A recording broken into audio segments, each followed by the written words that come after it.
America. We're going through civil liberties, which is basically our argument. Oh, you got one. Okay.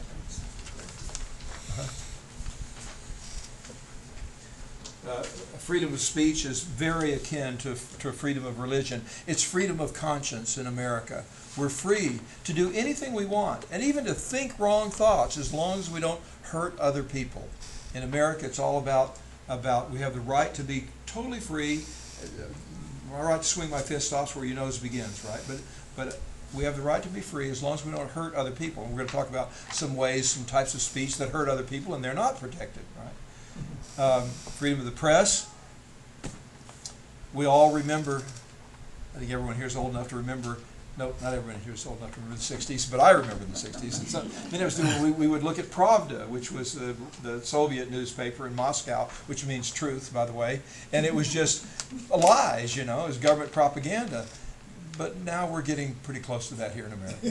Seems like right of assembly, to get to peaceably assemble and to petition government for redress of grievance. Right to keep and bear arms. Note, before I do that, I'm going to switch over to the other side here. This is kind of a glossary like I would use in class, and talk about some specific things on freedom of speech. Some kinds of. Everyone have one of those?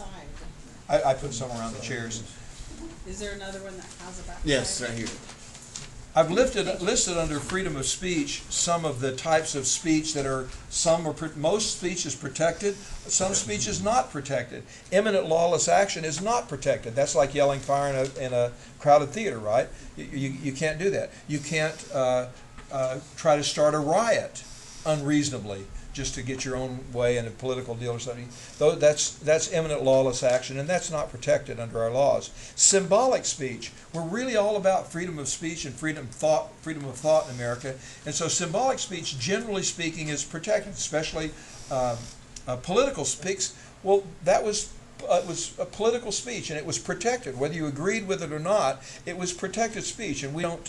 I remember though when somebody came out with hot pants with the American flag on it, and they passed a law against it in Louisiana, where I was, and they upheld that. They tried to argue we're just being patriotic, and they said no, you're not. But those are symbolic speech. Slander and libel. I put those in there just so my kids will know the difference. Slander is oral defamation of character. Libel is written or published. When I was 10 years old, I got a printing press, a little printing press for Christmas, and my friend Steve and I didn't like this lady, and we wrote this thing, Mrs. Philbrick's an old biddy or something like that, and we printed them up and we put them around on all the different porches. I feel like Lot's wife here, looking back on past sins, but I was, and then someone said, "You're going to get put in jail for that." That's defamation of character. It scared me to death, and I hid that thing. I dug under the basement of our house. It's still there, I'm sure, on Prince William Drive in Fairfax, Virginia. But you can't just defame someone's character. That's not protected speech. That would have been libel because it was written. If you say it on a radio station, or on a TV, or in a newspaper, that's libel. But if you just, in a room like this, say it, that's slander. If you say it about a politician, you got to give it a little more wiggle room with politicians. You can say almost anything with a politician and get away with it. Hey, they let you. Obscenity is a type of speech which, generally speaking, if it meets the definitions of obscenity, whatever that is, then it's not protected. So, didn't serve any good social purpose, and finally he said, "Look, I don't know what to know, but we have to have some things written. That kind of speech is not protected." It's funny too because when Noah Webster was defining, when they talked about this high crimes and misdemeanors, they actually impeached some judges just for obscenity, their personal obscenity.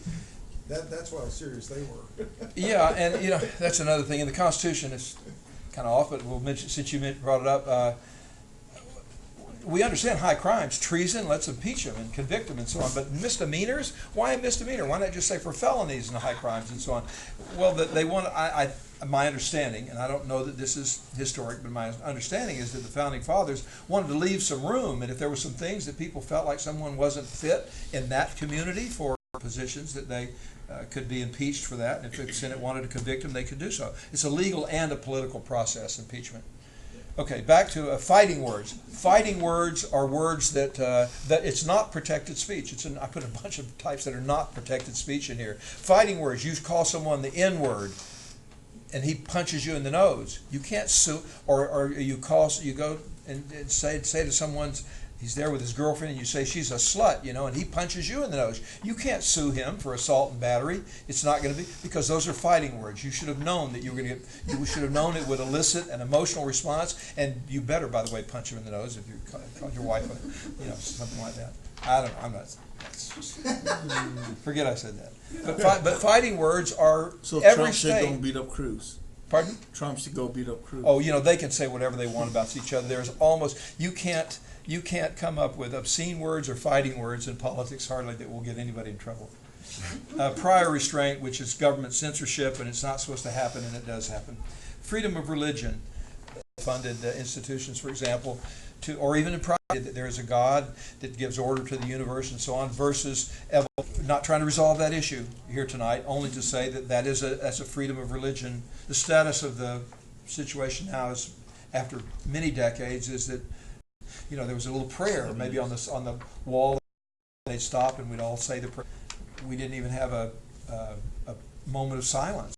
Well, but today in the schools, it's You don't have to pray, but this is a really good time to meditate. some formal prayers are not allowed by the Supreme Court. Did you accept it? Or spontaneous student, but even student plan, Supreme Court.